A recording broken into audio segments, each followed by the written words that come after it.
Shalom, Bapak Ibu, Saudara-saudari yang dikasihi oleh Tuhan Yesus Kristus. Selamat berjumpa kembali di channel Suara Rohani Kristen. Pada kesempatan malam hari ini, kita akan sama-sama mendengarkan khotbah yang akan disampaikan oleh Ibu Pendeta Basjir dengan tema Perjumpaan dengan Yesus mengubahkan hidup dan cara pandang kita. Dan sebelum kita mendengarkan khotbah pada malam hari ini, saya akan membacakan satu ayat firman Tuhan yang terambil di dalam Matius pasal 11 ayatnya yang ke-28. Marilah kepadaku semua yang letih lesu dan berbeban berat. Aku akan memberi kelegaan kepadamu.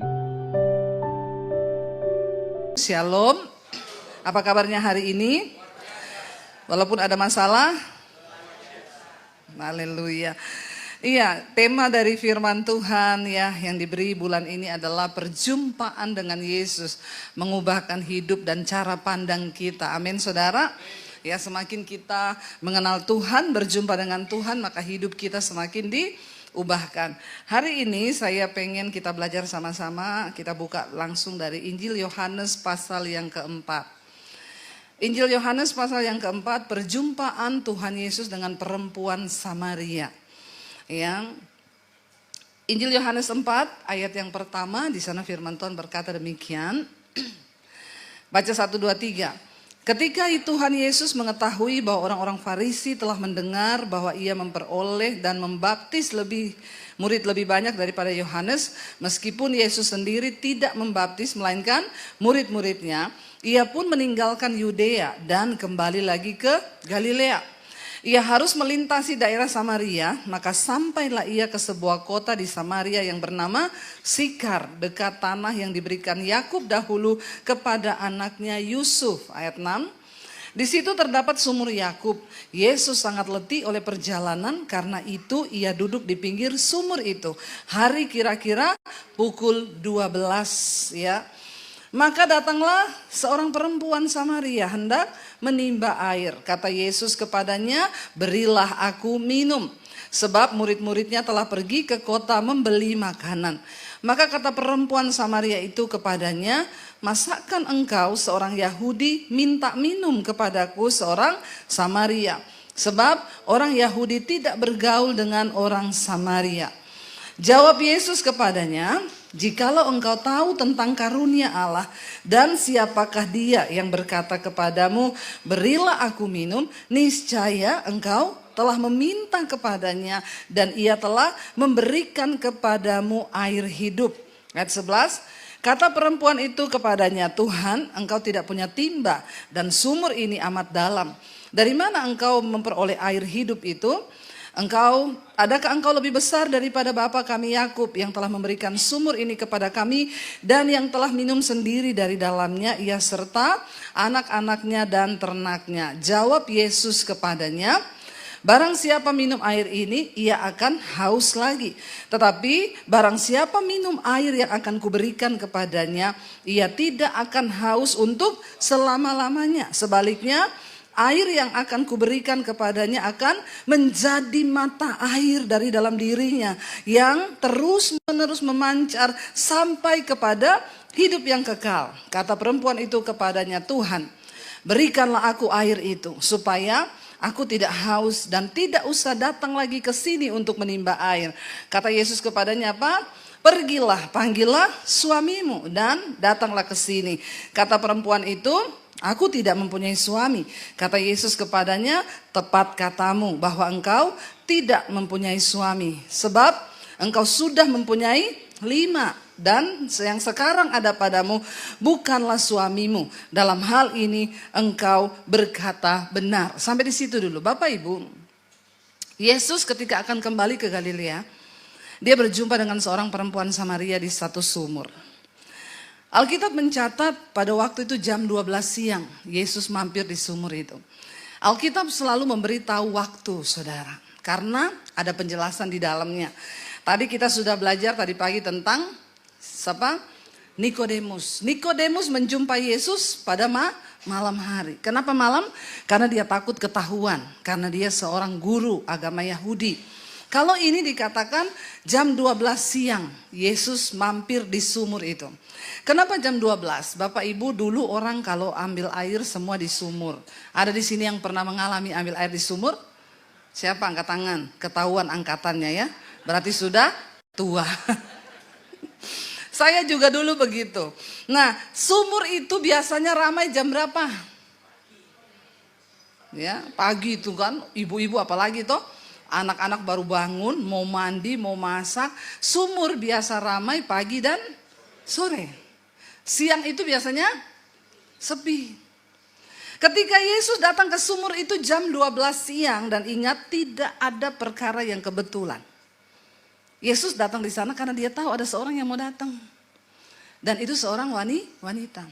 Sekarang kita tahu kenapa wanita ini datang jam 12 siang. Karena waktu sumur sudah sepi. Kenapa dia tidak mau ketemu orang? Dia sengaja datang waktu sumur sepi. Karena ternyata Yesus bilang panggil suamimu. Lalu dia bilang aku tidak punya suami. Dan Tuhan Yesus bilang ya benar kamu gak punya suami. Karena kamu sudah 5 kali menikah. Dan sekarang kamu tinggal dengan laki-laki yang bukan alias lagi kumpul kebo. Karena yang biasa kumpul-kumpul itu hanya kebo. Nggak nikah tapi kumpul, namanya kebo. Orang kalau kumpul-kumpul nggak nikah disebut kumpul, walaupun dia orang. Kelakuannya kayak, saudara, bayangkan 5 kali menikah. Wow, pecahkan rekor nggak?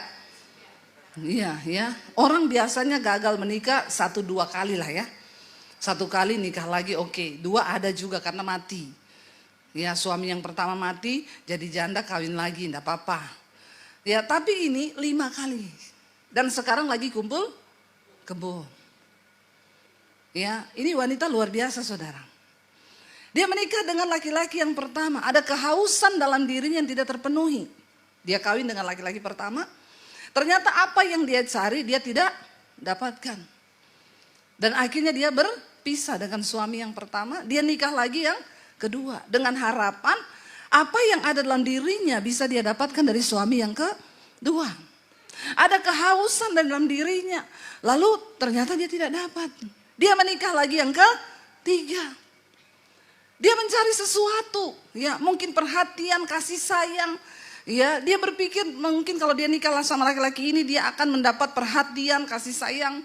Makanya saya selalu bilang kalau ada saya konseling pranikah. Ya, saya bilang kamu jangan pernah bermimpi menikah untuk bahagia. Amin. Ya. Kalau ditanya orang kenapa mau nikah, mau bahagia. Saya bilang jangan pernah bermimpi menikah untuk bahagia. Ya, karena bahagia itu berat. Bahagianya kita dengan bahagianya firman Tuhan itu beda, ya. Kalau bahagianya kita itu dapat suami kayak di film-film Korea, tuh, ya. Apa yang kita mau dia kasih, ya. Selain donatur dilarang mengatur. Ya, nikah sama laki-laki yang punya duit, ya. Makanya katanya nggak apa-apa lah, yang penting punya duit. Saya nangis di New York, ya toh. Saya galau di Swiss, ya. Saya sakit hati di Paris. Ya, naik Mercy, nangisnya di atas Mercy. Ngapain mau begitu? Mending gak usah nikah. Wanita ini menikah dengan sebuah tujuan, dia akan bahagia. Apa yang ada di hatinya, kerinduannya, kehausannya, dia bisa dapatkan di suaminya. Ternyata ketika dia menikah, zong.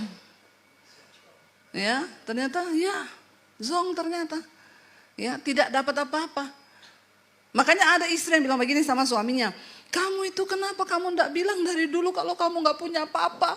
Kalau kamu nggak punya uang setelah menikah saya baru tahu. Suaminya bilang dari dulu kan saya sudah bilang hanya kau hartaku satu-satunya. Malah kau jawab so sweet. Pret. Ya, makanya hati-hati wanita-wanita kalau ada laki-laki yang bilang kaulah hartaku satu-satunya. Cepat tinggalin aja. Ya, yang muda-muda nih kalau mau nikah lihat dulu. Ya, karena token listrik itu bunyinya bukan lagu dangdut. Ya, kalau sudah bunyi itu bikin jantung deg-degan ya. Kalau mau masuk jalan tol, lihat itu tulisannya gede. Penyebab kemacetan ada saldo kurang. Ya, jadi jangan menikah kalau saldonya kurang. Ya, karena pernikahan itu dibangun ya. Dan kalau engkau berharap punya kebahagiaan tidak sesuai firman Tuhan, maka engkau akan kecewa. Ya, Alkitab berkata, berbahagia kamu jika engkau jatuh dalam berbagai-bagai pencobaan. Karena kau tahu bahwa ujian terhadap imanmu mendatangkan ketekunan. Ya, apabila ketakutan itu sudah matang, dia akan menghasilkan buah. Jadi konsep bahagia kita dengan konsep bahagia firman Tuhan itu berbeda. Kalau bahagianya kita nggak ada masalah tuh. Menikah nggak ada masalah, dapat suami yang nurut, disuruh gini enggak, disuruh gitu enggak, disuruh ini enggak. Ya, saya itu ada orang saya tanya, kenapa kamu belum nikah? Saya tuh kepengen laki-laki Bu yang ya yang nurut sama saya, yang tidak merokok, yang ya tidak pelit, yang tidak pemarah, tidak kasar, tidak cuek. Saya bilang tidak ada. Makanya dia nggak nikah-nikah karena memang tidak ada. Ya, pernikahan itu pembentukan. Ya, kita dibentuk dengan suami kita. Makanya saya bilang menikah itu bunuh diri. Menikah itu bunuh diri. 1 tambah 1 sama dengan 1 tuh Tuhan Yesus bilang. Ya, kau bukan lagi 2, tapi ya, kenapa jadi 1? Separuhnya saya mati, separuh suami saya mati. Kalau nggak ada yang mau mati ya tetap 2, makanya ribut terus toh. Tapi kalau separuh mati itu kan berarti bunuh diri, bunuh keegoisan, bunuh kebencian, bunuh keakuan, bunuh harga diri. Kadang kan kita ya kepengen, ya saya nggak mau kayak gitu ya, dia juga harus menghormati saya juga begini. Sampai ada seorang pria tuh dia menikah dengan robot di Jepang. Ditanya, Bapak kenapa nikah sama robot? Saya sudah 3 kali menikah dan gagal terus. Saya kecewa dengan perempuan. Saya nikah sama robot ini, saya bahagia, dia enggak cerewet. Enggak tukang minta duit katanya, ya. Robot ini enggak macam-macam, saya bilang belum aja ya. Lagi pelukan terus konslet. Kesetrum kau mati malah. Ya, jadi Bapak Ibu, wanita ini 5 kali bersuami. Ya, makanya dia malu datang ke sumur pagi-pagi. Kalau datang pagi-pagi, itu mulut netizen setajam silet. Datang. Ya, dimanapun, mau di Israel, mau di Indonesia sama. Ya, yang namanya mulut netizen itu sama. Jadi dia malu, dia menghindar, apalagi zaman dulu. Ya, itu adalah aib yang begitu orang cerai aja sudah aib, Saudara. Apalagi ini 5 kali. Dan sekarang dia lagi kumpul kebo. Bagaimana dia mau ngomong nanti kalau orang tanya? Makanya dia datang jam 12 siang. Hidupnya tertekan, penuh masalah. Saya yakin, ya makanya ketika Yesus minta air sama dia, agak-agak judes toh. Dia bilang apa? Ya kamu kan orang Yahudi, kenapa minta air sama orang Samaria? Ya, ini judes. Kenapa orang itu kalau hidupnya banyak tertekan, dia takut dengan dosa, ada yang dia sembunyikan, maka ya dia pasti nggak ramah dengan orang lain. Ya makanya kalau kita lihat ada orang yang bermasalah dan lain sebagainya, coba pahami Saudara. Ya jangan cepat-cepat dihakimi, deketi dulu. Ya coba bawain kue dia dulu ya. Kalau kau lihat tetanggamu aneh, ya coba. Ya karena orang-orang seperti itu sebenarnya mereka itu butuh perhatian. Dan wanita ini bilang, ya kamu nggak bisa dong. Ya lalu Yesus bilang, seandainya kamu tahu siapa aku ini yang sedang meminta kepadamu, maka saya yakin Yesus bilang, kamu akan minta dari aku air kehidupan. Kalau kamu tahu aku, karena banyak juga orang Kristen hari-hari ini mengaku percaya Yesus tapi tidak mengenal Yesus. Ya, kemarin lucu saya makan garang asem, saya lihat di Instagram garang asem viral di Instagram. Jadi kita pergi makan lah, mau ke Bandungan, mampir dulu. Saya lagi makan, ada ibu-ibu datang tuh satu rombongan. Terus ada Bu Dewi minta foto dong Bu. Gantian ya satu-satu. Minta foto satu-satu. Pemiliknya itu ngeliatin, ini siapa ya? Kok orang-orang minta foto ya? Artis bukan dalam hatinya. Tapi kok orang minta foto? Akhirnya semua sudah foto, terus dia datang. Bu, saya juga minta foto dong. Terus saya tanya, emang Bapak tahu saya siapa? Enggak, lah kenapa Bapak minta foto? Lah soalnya kan orang-orang minta foto sama ibu. Ini lucu ya, dia tidak tahu saya, tapi dia di bandara juga pernah saya waktu itu landing di Jakarta. Suami saya bilang, kamu duduk sini aja, saya ambil bagasi. Saya duduk, saudara. Ada mbak-mbak pakai hijab di samping saya. Setiap orang lewat kenal saya, Bu Debbie ya Bu, mau foto boleh? Boleh. Mbaknya itu orang, Mbak tolong fotoin ya. Foto 1 kali. Dia duduk. Orang lewat lagi, Bu Debbie boleh foto? Boleh. Yuk Mbak fotoin ya, foto. 5 orang lewat minta foto. Terus mbaknya itu bilang gini, Bu saya boleh foto sama ibu enggak? Terus saya bilang, emang mbaknya tahu saya siapa? Sembarangan loh mbaknya ini minta foto. Ya saya sih nggak tahu ya, tapi orang-orang dari tadi minta foto sama ibu. Ya, jadi saya juga minta foto, ya udah kita foto. Setelah itu mbaknya nanti lihat YouTube saya, namanya Debbie Basir ini. Nanti mbaknya denger ya YouTube saya. Oh iya Bu, soalnya saya takut nanti kan nggak dapat kesempatan lagi foto sama ibu. Kadang-kadang saudara orang nggak tahu ya. Wanita ini tidak mengenal, seandainya dia kenal siapa Yesus. Yesus bilang, kalau kau tahu siapa aku. Ya pengenalan membuat orang ya nggak tahu apa-apa, nggak bisa apa-apa kalau nggak kenal. Tapi seandainya dia kenal Yesus bilang, pasti kamu minta air kepadaku, air kehidupan. Yang air itu kalau kamu minum, kamu tidak akan haus lagi. Dan saya yakin air yang aku berikan kepadamu bukan cuma membuat engkau puas, tapi itu akan menjadi mata air yang keluar dari dalam dirimu. Bahkan hidupmu akan menjadi berkat bagi orang lain. Lalu saudara, akhirnya Yesus bilang, dia bilang, akhirnya Tuhan beri aku air itu. Pergilah panggil suamimu dan datang ke sini. Dia bilang, aku tidak punya suami. Tuhan bilang, betul. Kamu sudah 5 kali menikah. Dan hari ini kamu tinggal dengan laki-laki yang bukan suamimu. Dan akhirnya kata perempuan itu ayat 19. Kata perempuan itu kepadanya, Tuhan.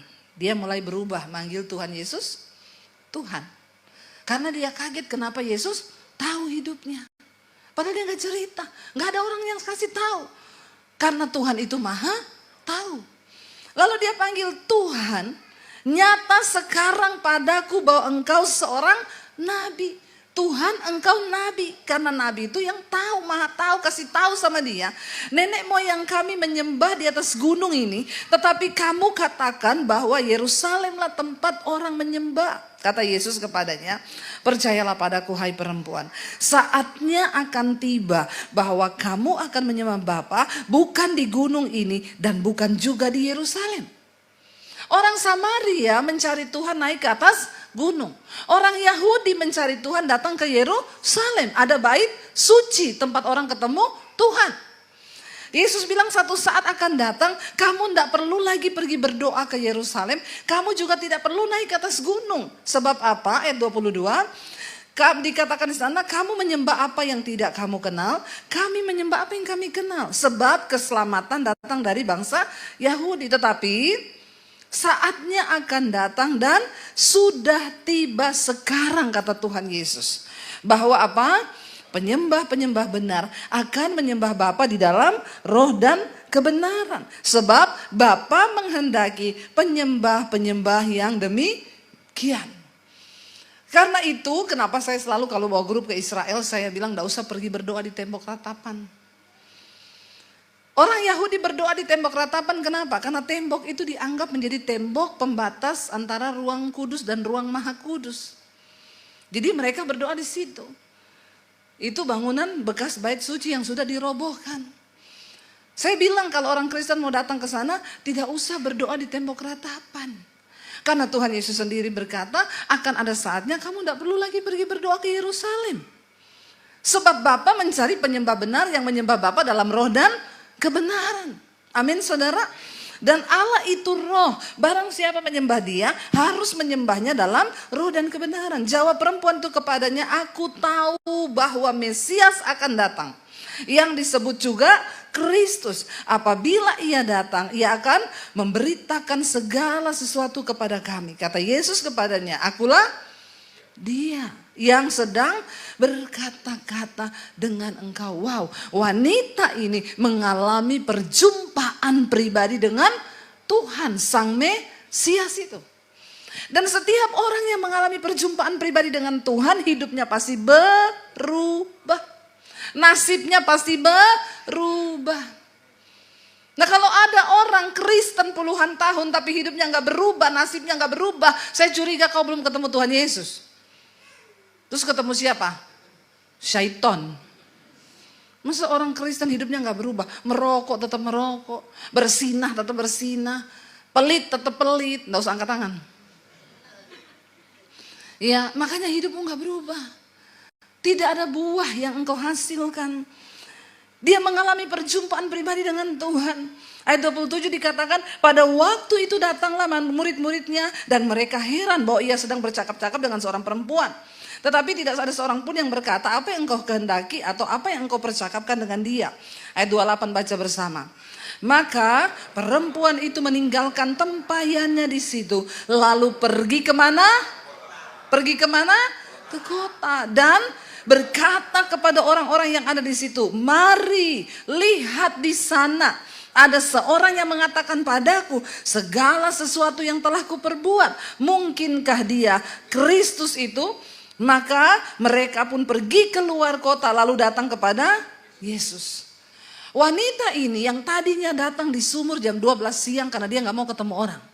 Tapi ketika ketemu dengan Tuhan Yesus, dia lari pergi ke kota. Dia gak peduli lagi dengan masa lalunya. Dia gak peduli lagi dengan aib yang mungkin hari itu menjadi aib. Dia tinggalkan kehidupan lamanya. Dan dia pergi memberitakan dan menceritakan siapa Tuhan Yesus. Wanita ini tercatat namanya sebagai penginjil pertama yang pergi untuk memberitakan tentang Tuhan Yesus. Bapak Ibu, ketika seseorang berjumpa dengan Tuhan Yesus, dia mengalami kedahsyatan Tuhan, dia mengalami kuasa Tuhan, dia tahu apa yang Yesus katakan kepadanya. Kenapa Yesus tahu semua tentang aku?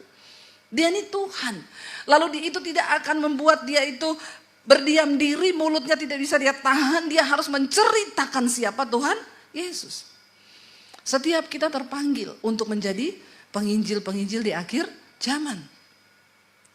Kau ketemu siapapun, ceritakan tentang Tuhan Yesus. Karena itu kita perlu mengalami perjumpaan pribadi dengan Tuhan. Dan itu yang menjadi alasan untuk kau cerita tentang Yesus. Kalau kita gak pernah ketemu pribadi dengan Tuhan, apa yang mau kita ceritakan? Ya ditanya, kamu kenal Tuhan Yesus? Ya tahu sih ya. Siapa Yesus? Ya Tuhan toh. Tuhan siapa ya? Tuhan, Tuhannya orang Kristen.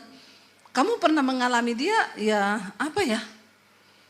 Bapak Ibu berdoa mulai hari ini, Tuhan aku mau pengen punya pengalaman pribadi ketemu Tuhan. Supaya aku bisa menceritakan kedahsyatan Tuhan. Alami Tuhan setiap hari dalam hidup kita. Saya itu kemarin pelayanan di Balikpapan saudara. Waktu pelayanan di Balikpapan, udah mau khotbah KKR hari Senin itu jam 6. Anak saya kirim foto, kirim video, Mam rumah banjir di depan jalan. Lalu saya bilang, ya kenapa bisa tiba-tiba banjir? Kok bisa air itu kamu nggak tahu, mobil nggak sempat dikeluarin semua di garasi. Bagaimana kalau kena air? Kenapa mendadak kamu nggak lihat dari pertama, nggak tahu karena tiba-tiba air itu datang. Dan ternyata ketika suami saya lihat di grup, oh ada tanggul yang jebol. Makanya air dalam waktu berapa menit itu langsung penuh di perumahan. Bahkan di depan rumah kami, anak saya syuting, itu mobil sudah separuh terendam. Rumah saya garasinya itu agak tinggi saudara. Jadi waktu anak saya kirim video jam 6, itu belum naik di garasi, itu air masih di jalan. Ya, tiba-tiba jam 6:30 mau mendekati saya mau ibadah, mau khotbah. Anak saya kirim, sudah naik ke garasi, sudah di ban mobil. Dan dia bilang gini, Mami tahu saya pantau 1 menit 30 cm air naik. 1 menit 30 cm. Saya membayangkan, saya ini mau khotbah 2 jam. Saya mau ibadah 2 jam. Kalau 1 menit 30 cm, 2 jam seberapa saudara? Kelep sudah. Jadi saya ini mau khotbah, hatinya deg-degan. Saya bayangkan, aduh itu mobil-mobil kerendam air. Bagaimana kalau masuk rumah? Aduh bayangkan itu karpet, sofa basah semua udah berkecamuk di otak saya. Tapi tiba-tiba saya bilang dalam nama Tuhan Yesus, Tuhan saya mau khotbah. Saya tidak mau ada sesuatu yang mengganggu hati saya. Tuhan aku percaya Engkau berkuasa, Engkau sanggup. Kalau Engkau mau hentikan air itu bisa berhenti. dalam nama Tuhan Yesus. Tapi kalaupun tidak, lalu mobil saya kerendam, rumah kerendam, itu kedaulatanmu, itu hanya harta dunia yang dititipi Tuhan, engkau tetap baik, engkau dahsyat, engkau luar biasa. Apapun keadaannya tidak akan merubah kedahsyatan Tuhan bagi saya. Saya bilang begitu. Lalu saya bilang sama suami, tutup handphonenya, kita ibadah. Nggak usah lihat dulu perkembangan. Saya sudah siap 2 jam. 1 menit 30 senti.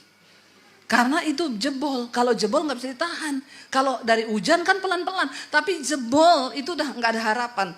Kami ibadah, ya saya berusaha, iblis ngomong, mobil kendam dalam nama Yesus setan. Ya, kita ini memang harus berperang terus, saudara. Akhirnya ibadah selesai ternyata 2,5 jam. 2,5 jam masuk ke ruang pembicara, saya baru buka HP. Saya lihat di grup, enggak ada anak saya foto, lalu saya tanya, Ji gimana? Dari tadi airnya berhenti di situ, Mam. Enggak masuk rumah. Ya, sudah tinggal berapa senti itu mau masuk rumah, tapi berhenti di situ. Mobil kerendam enggak cuma sampai di knalpot ujung. Waduh, puji Tuhan. Saudara, setiap pengalaman pribadi yang kita alami bersama dengan Tuhan itu bisa menjadi sarana untuk kita bersaksi. Semua orang harus mengalami Tuhan dalam hidupnya, dalam perkara kecil apapun yang kita alami, dalam sakit, dalam apapun, kita harus cerita tentang Tuhan. Ya, kita harus berperkara dengan Tuhan supaya itu menjadi kesaksian yang akan menambah iman orang lain ketika kita cerita tentang kedahsyatan Tuhan. Makanya setiap kita harus mengalami Tuhan. Wanita ini yang tadinya dia malu, gak mau ketemu orang, tiba-tiba dia ketemu Tuhan Yesus. Dia lari bahkan pergi sampai keluar kota. Dia pergi ke kota, dia cerita, aku ketemu dia Mesias. Dia tahu loh apa yang aku perbuat. Dia tahu suamiku 5. Dia tahu sekarang aku kumpul kebo. Dia cerita semua tentang aku dan dia Mesias, dia Tuhan. Ada sesuatu yang menggetarkan hati waktu kita ketemu Tuhan dan itu memaksa kita untuk cerita kedahsyatan Tuhan. Amin, saudara. Mari kita bilang, Tuhan, saya pengen cerita tentang Engkau. Perjumpaan pribadi dengan Tuhan itu mengubahkan hidup kita. Ya harusnya, saudara. Sehingga kita yang gak bisa apa-apa, Nikodemus tadi pagi. Kalau Nikodemus, dia dari orang berpendidikan. Dia orang Farisi, bahkan dia seorang pemimpin agama Yahudi. Anggota Sanherib yang hanya 70 orang. Dari orang terkaya, dipilih orang-orang yang pintar. Salah satunya Nikodemus. Tetapi ternyata ketemu Tuhan juga. Tuhan bilang, kamu pintar secara logika manusia, tapi kamu tidak mengerti hal-hal tentang kerajaan Allah. Ketemu Tuhan Yesus dibukakan, Nikodemus tadi pagi saya sampaikan. Orang yang tadinya ketemu Tuhan malam-malam karena dia takut ketahuan teman-temannya yang orang Farisi. Dia bisa digantung juga disalib. Karena pada waktu Yesus dianggap penghujat, Yesus dianggap sesat. Tetapi ketika Nikodemus ketemu Tuhan, seolah-olah tidak terjadi apa-apa, dia pulang malam itu. Dan Alkitab gak pernah cerita lagi Nikodemus dibaptis atau percaya Yesus, tidak. Tetapi ketika Yesus mau ditangkap, Nikodemus maju membela Yesus. Dia mulai berani menyatakan imannya. Bahkan ketika Yesus mati di kayu salib. Ketika semua orang bersembunyi, murid-murid pergi lari tunggang langgang. Petrus yang kebanyakan ngomong. Yang pada waktu itu ngomong, kalau ada yang tangkap kamu Tuhan, aku maju duluan. Aku duluan, hadapi dulu aku. Langkahi mayatku kalau ada orang yang mau apa-apakan kamu. Padahal baru ditanya, kamu kenal dia? Enggak kenal. 3 kali lalu ayam berkokok. Petrus menyangkal Yesus. Tapi Nikodemus yang hanya diam, tidak ngomong waktu Yesus mati. Dia dan Yusuf Arimatea pergi menghadap kepada Pilatus untuk meminta mayat Yesus diturunkan. Dan dia membawa rempah-rempah, dia yang merempahi jenazah Yesus. Di saat semua murid lari tunggang langgang. Namanya Nikodemus dan Yusuf Arimatea, bukan Yusuf Margobakti ya. Ya, itu tercatat di terakhir hidup Tuhan Yesus. Ketika Yesus sudah mati, semua meninggalkan Yesus, semua pura-pura tidak kenal Yesus.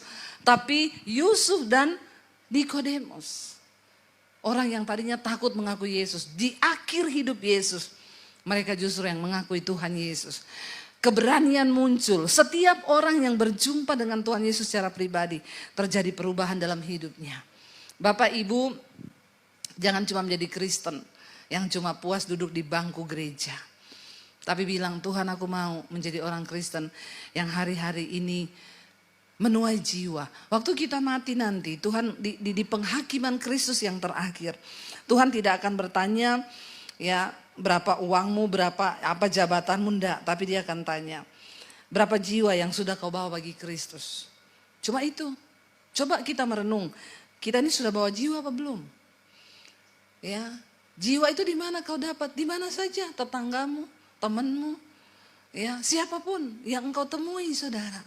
Ya, orang-orang yang berjumpa dengan engkau secara pribadi, dia ada masalah. Seringkali kita nggak perlu ngomong ayat, tapi cukup doakan temanmu di kantor ketika dia lagi bermasalah. Ya saya nih berbeban berat, mau nggak saya doakan? Saya ceritakan saya tuh ya pergi kemanapun saya pengen punya satu kerinduan untuk cerita tentang Yesus kepada orang yang saya temui. Ya cari selaknya, minta berdoa. Dulu saya pernah di pesawat, waktu saya sendiri pelayanan, nggak sama suami, di pesawat ada ibu-ibu duduk di samping saya. Kuat dorongan di hati saya untuk Tuhan, saya pengen cerita tentang Yesus ke ibu ini. Mungkin dia belum kenal Tuhan Yesus. Lalu saya masuk dengan saya tawari dia permen. Bu mau permen nggak bu? Oh iya terima kasih ya, terima kasih. Ya lalu dia tanya kerja di mana? Mbaknya, saya bilang saya, coba ibu tebak saya kerja di mana? Oh sekretaris ya. Oh puji Tuhan ya ada tampang-tampang sekretaris. Ya saya bilang saya tuh kerja di perumahan. Perumahan apa? Ya perumahan elit, lebih daripada perumahan mewah di bumi. Oh di mana tempatnya? Di sorga. Ya, karena di sana banyak tapi penghuninya masih sedikit.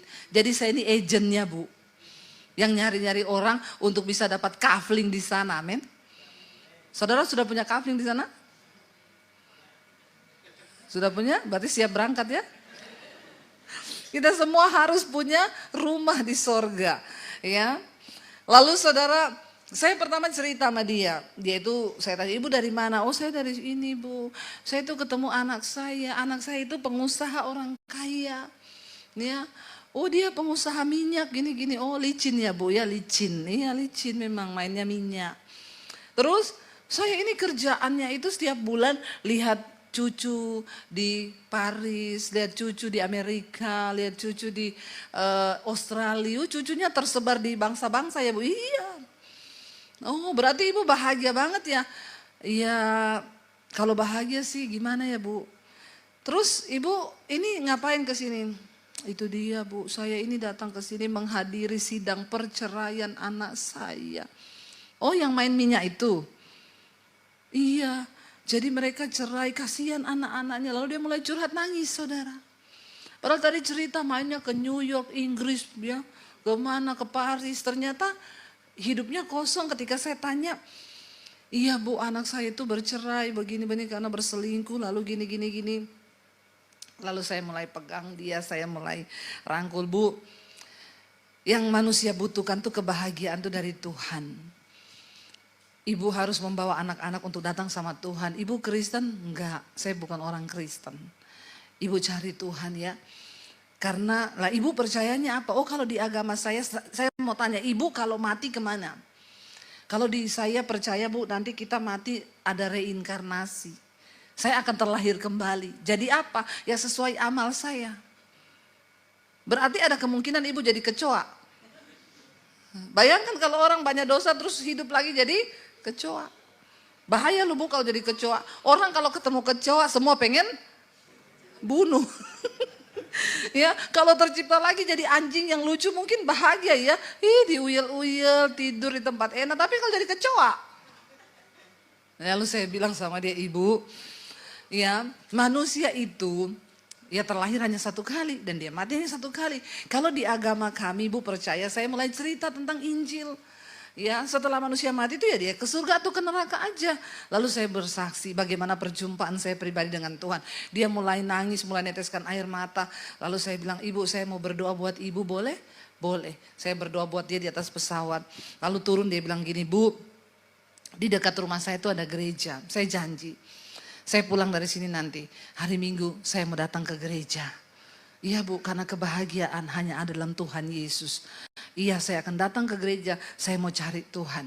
Bapak ibu, ya Satu kebanggaan dan kebahagiaan ketika kita ketemu Yesus nanti. Engkau membawa persembahan yang terbaik, yaitu jiwa-jiwa. Ketemu cerita tentang Tuhan, mau siapa aja cerita. Tapi kita harus punya kisah bersama dengan Tuhan Yesus supaya kita bisa cerita tentang Tuhan. Jangan jadi Kristen katanya. Ya terus kamu kenal Yesus enggak? Ya katanya sih, ya Tuhan Yesus itu bangkit. Terus kamu pernah mengalami? Ya katanya sih. Ya, saya naik taksi di Jakarta, sopir taksinya bilang, "Ibu Cina ya?" Saya bilang, "Emang saya ada tampang Cina ya Pak?" "Bapak nggak boleh loh ngomong kayak gitu. Berarti kalau ibu Cina, ibu Kristen ya? Makan babi ya?" "Babi itu harum." Bukan haram, harum. Ya, babi itu haram kalau masih hidup, toh? Haram. Makanya kita sering dengar orang bilang, "Itu ya malas kayak babi. Makannya banyak kayak babi. Tukang kawin kayak babi. Anaknya banyak kayak babi." Semua yang kalau masih hidup babi itu jelek. Tapi kalau sudah mati, itu sate babi harum. Baunya enak ya, sampai orang terguncang imannya karena aromanya, saudara. Ya. Jadi ya saya ditanya sama bapak itu, "Oh jadi ibu tuh Kristen." "Ibu tuh gini Pak," "Nggak boleh bilang begitu." Ya kalau ibu Kristen, berarti Tuhannya ibu mati dong. Masa Tuhan jadi manusia? Ya saya tanya aja, Bapak percaya nggak kalau Tuhan bisa jadi apa aja? Pak, menurut Bapak Tuhan bisa nggak jadi apa aja? Bisa. Berarti Tuhan bisa nggak jadi manusia? Dia diem. Terus bisa nggak Pak? Ya bisa. Nah tadi Bapak bingung kenapa Tuhan jadi manusia. Tetapi Bapak bilang bisa kan Tuhan jadi manusia. Lalu saya mulai jelaskan. Dari awal penciptaan manusia jatuh dalam dosa. Tuhan pengen kasih tahu jalan yang benar. Jadi jalan satu-satunya saya tarik dari perjanjian di taksi nih. Ya udah mau sampai dia bilang begini mah. "Ya Bu sudah mau sampai kita ya. Padahal ini serius ya pembahasan kita ya." Iya saudara, makanya kita harus, Alkitab bilang, alami Tuhan supaya kau bisa cerita tentang Tuhan. Setidaknya orang Kristen harus baca Alkitab supaya tahu. Siapa yang baca Alkitab tiap hari? Dapat sepeda loh di bawah. Sepedanya siapa enggak tahu, ambil aja itu. Ya. Kita harus baca Alkitab supaya kita mengerti bagaimana kita jadi orang Kristen tapi tidak pernah baca Alkitab. Alkitab jadikan obat tidur. Baca Alkitab enggak? Baca Bu. Ya, nek ora iso turu. Moco Alkitab nih pas ora iso turu hai. Soalnya nek baca Alkitab itu baru 5 menit langsung ngantuk. Ayo saudara, bangun iman kita supaya kita tahu tentang Tuhan.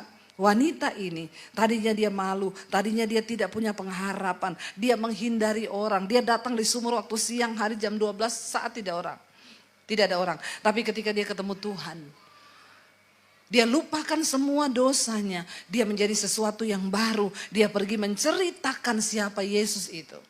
Saya percaya ketika kita bertemu dengan Tuhan secara pribadi, hidup kita pasti berubah. Masa depanmu pasti berubah. Saya selalu bilang saudara, bagaimana supaya hidup kita ini berubah? Nggak usah yang macam-macam. Kita tidak perlu A, B, C, D sampai Z. Yang kita perlukan hanyalah apa? Ayo kita coba taat kepada firman Tuhan. Anak-anak muda taat pada firman. Ya, melangkah taat kepada firman. Waktu kita taat kepada firman, maka Alkitab berjanji ada berkat ketaatan bagi orang-orang yang mau setia kepada Tuhan. Taat saja apapun tantangannya, apapun pergumulannya, taat saja sama Tuhan. Tidak usah neko-neko, hari-hari ini banyak berita yang menakutkan. Kita harus tetap percaya bahwa kita punya Tuhan yang ya dan amin. Kita harus tak percaya bahwa dia berjanji. Dunia ini boleh berubah. Memang semuanya akan berubah. Bahkan Yesus berkata akan datang satu saat dunia ini akan digoncangkan. Tapi tujuannya digoncangkan supaya tertinggal satu umat yang tidak tergoncang. Siapa yang tidak tergoncang? Kita. Cuma satu yang bisa membuat kita tidak tergoncang. Waktu kita berpegang kepada firman Tuhan. Berpeganglah pada firman. Tuhan aku tahu semua akan bergoncang. Harga-harga naik, apapun bergoncang. Tapi orang yang berpegang pada firman Tuhan akan tetap hidup oleh percayanya kepada firman. Itu yang Alkitab katakan. Dari segi apapun Tuhan itu sanggup memberkati asal kita mau hidup sungguh-sungguh dalam pertobatan. Hari-hari ini yang perlu kita lakukan, benahi hidup kita. Ayo kita tinggalkan dosa, ayo kita melangkah masuk lebih dalam pada pengenalan yang benar akan Tuhan dan alami Tuhan secara pribadi saudara. Maka ada banyak hal besar yang sanggup Tuhan kerjakan dalam hidup kita sehingga kita bisa melihat penuaian di depan mata kita. Saudara, saya tidak pernah menyangka bagaimana Tuhan bisa memberkati kami. Sekolah misi itu bisa ada, sekarang sudah angkatan yang kelima, memasuki angkatan yang keenam. Kalau saya pikir-pikir secara manusia, pengeluarannya begitu besar saudara. Tapi sampai detik ini kami tidak pernah berkekurangan. Secara manusia saya nggak pernah pakai proposal. Ya, saya nggak pernah ke Bu Hana, Bu, ini proposal buat sekolah misi kan? Nggak pernah. Kepada siapapun. Ya, bahkan kami nggak pernah meminta di YouTube di mana, tapi Dia Tuhan yang sanggup asal kita mau berjalan sesuai dengan petunjuk Tuhan. Mau percaya pada firman Tuhan, mau bayar harga untuk berjumpa dan taat kepada Tuhan, ada harga yang harus dibayar. Harganya apa? Ketaatan. Taat pada firman. Kalau Tuhan suruh hidup kudus, hidup kudus. Kalau Tuhan suruh mengampuni, mengampuni. Kalau Tuhan suruh memberkati, memberkati. Apapun yang Tuhan suruh, kita mau belajar taat sama Tuhan supaya kita melihat campur tangan Tuhan dalam hidup kita. Perjumpaan dengan Tuhan Yesus mengubah pola pikir, mengubah paradigma kita. Jangan bilang, saya kan bodoh Bu, saya ini cuma lulusan SD. Bersama Tuhan tidak ada perkara yang mustahil. Waktu engkau punya firman, engkau punya hikmat Tuhan yang luar biasa. Saya berdoa kita semua mengalami Tuhan yang muda-muda ya. Jangan berkecil hati sebab Tuhan bisa pakai kita siapa saja. Ada hikmat baru, ada ide-ide kreatif yang baru yang Tuhan mau kasih buat kita. Asal kita mau sungguh-sungguh percaya dan berharap. Di sekolah misi saya ada satu anak. Dia dari Sulawesi. Dia masuk ke sekolah saudara. Waktu mau selesai, anak ini kita mau pulangkan dia ke Sulawesi. Dia bilang kalau saya pulang saya lebih baik bunuh diri. Saya nggak mau pulang. Tapi dia ini karena dulu dia pernah punya aplikasi, dia pernah bikin animasi. Lalu YouTube-nya itu booming dan dia sudah dapat duit. Dia bisa ngasih mamahnya uang, tiba-tiba di tengah jalan dihack. Ya, channelnya itu dihack dan tiba-tiba hilang semua pengikutnya dan dia balik nggak punya uang, dia stres, depresi di situ. Dia nggak bisa kasih duit, mamahnya merasa dia anak yang gagal, dia ditolak sama keluarganya, dianggap begini-begini, ya. Dan memang sulit bagi kita waktu itu karena ini anak nggak bisa bangun pagi, ya. Dia tuh tidur nanti, dia tuh kayaknya tertukar benuanya. Dia harusnya hidup di benua Amerika sana, yang kalau di sana siang kita malam, di sini malam dia siang. Orang bangun dia tidur, orang tidur dia bangun. Karena dia dulu sudah frustasi, dia main game sampai tengah malam. Saya bilang sama suami saya, iya orang begini kita tahan buat apa ya? Bikin kita pusing dan sakit kepala. Tapi dia punya satu kelebihan, dia bisa bikin animasi. Lalu suami saya bilang ini, kita kasih dia kesempatan lah. Daripada dia pulang dia bunuh diri, dia udah bilang saya pulang saya bunuh diri. Dia tertutup, sangat introvert, gak mau ketemu orang. Bahkan kalau keluar itu kepalanya ditutup pakai topi yang itu kayak setan-setan itu, dia nggak mau ketemu orang, dia nggak mau dilihat orang. Lalu suami saya bilang kasih dia kesempatan, ya sudah. Dan akhirnya suami saya bilang ya udah kita kalau gitu kita akan bikin mesbah doa kids. Kamu bisa nggak bikin kartunnya, cerita tentang Daud, cerita tentang ini. Bisa Pak, kita kasih dia kepercayaan. Suami saya mulai bangun jati dirinya. Ayo kamu bangkit lagi, jangan terpuruk, jangan mau bunuh diri, kamu punya harapan hidup gini-gini. Akhirnya dia mulai berkarya. Sekarang kalau ketemu udah nggak tutup muka, ya dia sudah berkarya. Makanya ada mesbah doa kids, itu hasilnya dia saudara. Ya saya bilang kamu harus ketemu Tuhan. Kalau kamu ketemu Tuhan hidupmu pasti berubah. Sekarang dia berubah, ya nggak jadi pulang. Dan bayangkan orang yang tadinya mau bunuh diri karena dia sudah ditolak sama keluarga. Waktu dia ketemu Tuhan, dia bisa menghasilkan sesuatu yang luar biasa. Ya, asal kita mau ketemu dengan Tuhan. Saya percaya setiap kita pun berlaku itu, Tuhan gak pernah lihat masa lalu kita, Tuhan gak pernah lihat dosa kita. Perempuan yang berdosa pun bisa dipakai Tuhan sebagai penginjil yang luar biasa, memenangkan banyak jiwa. Demikian juga kita, saya undang para imam musik maju ke depan. Bapak Ibu, kita tidak punya cukup banyak waktu di hari-hari ini untuk bermain-main dengan iman kita. Mari kita serius dengan Tuhan, alami Tuhan secara pribadi. Perjumpaan pribadi dengan Tuhan akan mengubah hidupmu, masa depanmu, nasibmu. Itu yang akan mengubahkan. Bapak, Ibu, saudara-saudari yang dikasihi oleh Tuhan Yesus Kristus, kita telah bersama-sama mendengarkan khotbah yang telah disampaikan oleh Ibu Pendeta Pasjir dengan tema perjumpaan dengan Yesus mengubahkan hidup dan cara pandang kita. Kiranya lewat khotbah yang telah kita dengar pada malam hari ini memberkati setiap kita orang percaya. Dan di akhir video ini, kita akan sama-sama menyaksikan suatu renungan firman Tuhan yang akan disampaikan oleh Ibu Cornelia. Selamat menyaksikan, Tuhan Yesus memberkati. Selamat malam, Bapak Mama yang dikasihi oleh Tuhan. Bila pada malam hari ini, mari kita mau merenungkan firman Tuhan dalam kehidupan kita lewat Mazmur pasal 30 ayat yang pertama hingga ayat yang ke-13. Nyanyian syukur karena selamat dari bahaya. Judul bacaan. Nyanyian syukur karena selamat dari bahaya. Ayat yang pertama, Mazmur nyanyian untuk kitab bait dari Daud. Di dalam ayat yang kedua, Daud katakan, aku akan memuji Engkau ya Tuhan, sebab Engkau telah menarik aku ke atas. Di dalam ayat yang ketiga, dia katakan, Tuhan Allahku, kepadamu aku berteriak minta tolong, dan Engkau telah menyembuhkan aku. Ternyata pada waktu Daud berteriak minta pertolongan kepada Tuhan, di situ hadirnya Tuhan dan menemukan dia, menyelamatkan dia dari segala bahaya maut. Pada waktu dia berteriak, dia ditarik oleh Tuhan dan dia ditempatkan di tanah yang rata bermata air bagi kehidupan Daud. Di mana dalam ayat yang keempat, Tuhan, Engkau mengangkat aku dari dunia orang mati. Engkau menghidupkan aku di antara mereka yang turun ke liang kubur.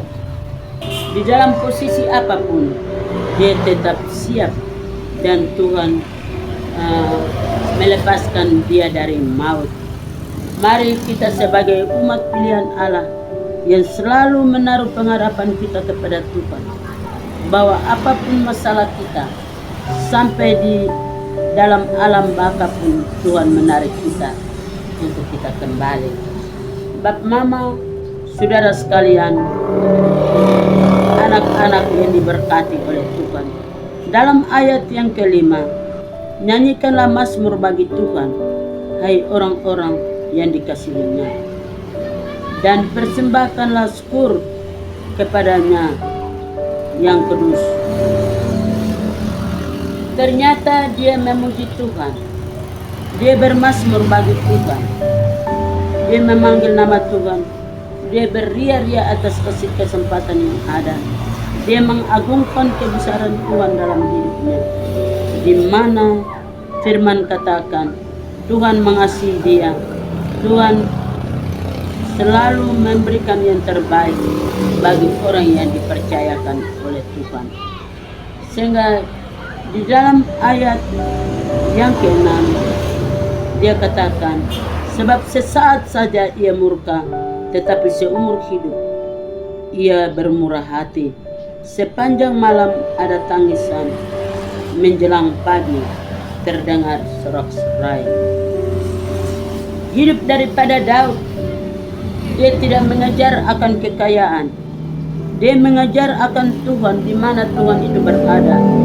Dia mengambil satu posisi bahwa dia bersama dengan Tuhan. Apabila Daud tinggalkan Tuhan, maka banyak musuh yang mengerumuni dia. Dengan demikian, mari di mana di dalam ayat yang ke-7, dalam kesengsaraanku aku berkata, aku takkan goyah untuk selama-lamanya. Di dalam kesesakan daripada Daud terhadap musuh dan setru, ternyata pada waktu ia berteriak, di situ hadirnya Tuhan dan Tuhan tidak pernah tinggalkan dia, tidak pernah berlarut-larut. Itulah pribadi daripada Daud yang mengandalkan Tuhan, yang mengutamakan Tuhan dalam kehidupannya. Sehingga dalam ayat yang ke-7, dalam kesenanganku aku berkata, aku tak akan goyah untuk selama-lamanya. Dan katakan dia bersama dengan Tuhan, dia tidak akan goyah untuk selama-lamanya. Dia akan hidup merasa lega dalam pertolongan Tuhan. Mari kita sebagai umat pilihan Allah yang selalu mengandalkan Tuhan, yang mendudukkan Tuhan, melibatkan Tuhan dalam hidupnya, apa saja yang diperbuatnya selalu berhasil. Sehingga dalam ayat yang ke-8, Tuhan, oleh karena Engkau berkenan, Engkau menetapkan aku di atas gunung yang kokoh. Ketika Engkau menyembunyikan wajah-Mu, aku terkejut. Di dalam ayat yang ke-9, kepadamu ya Tuhan, aku berseru, dan kepada Tuhan, Tuhanku, aku memohon. Ternyata kita berseru dan memohon di situ dengan hadirnya Tuhan. Kita merasa lega dalam pertolongan. Kita mau berpegang teguh pada firman, dan kekuatan hanya daripada Tuhan. Di dalam ayat yang ke-10, apakah untungnya kalau darahnya tertumpah, kalau aku turun ke dalam lubang kubur? Dapatkah debu bersyukur kepadamu dan memberitakan kesetiaan-Mu? Dalam ayat yang ke-11, dengarlah Tuhan dan kasihanilah aku. Tuhan, jadilah penolongku. Hanya satu-satunya penolong, yaitu Tuhan yang bisa menolong kita, memberikan jalan keluar bagi kita, sehingga kita tetap teguh berpegang akan firman yang Tuhan berikan kepada kita. Bapak, Mama, saudara sekalian yang diberkati oleh Tuhan, di dalam ayat yang ke-11, dengarlah Tuhan dan kasihanilah aku. Tuhan, jadilah penolongku. Dalam ayat yang ke-12, aku yang meratap telah kau ubah menjadi orang yang menari-nari. Kain kabungku telah kau buka, pinggangku kau ikat dengan sukacita. Ayat yang terakhir, dalam ayat yang ke-13, supaya jiwaku menyanyikan mazmur bagimu, dan jangan berdiam diri, Tuhan Allahku, untuk selama-lamanya. Aku mau menyanyikan syukur bagimu. Kita akan pulang di dalam firman, dan kita merenungkan firman dalam kehidupan kita selagi kita dipercayakan ada di muka bumi. Mari hubungan antara kita dan Allah, kita diikat dengan sukacita, kita diangkat dan kita dijaga dan dipelihara, mulai dari malam ini sampai Maranatha, di dalam nama Bapa, Putra, dan Roh Kudus. Amin.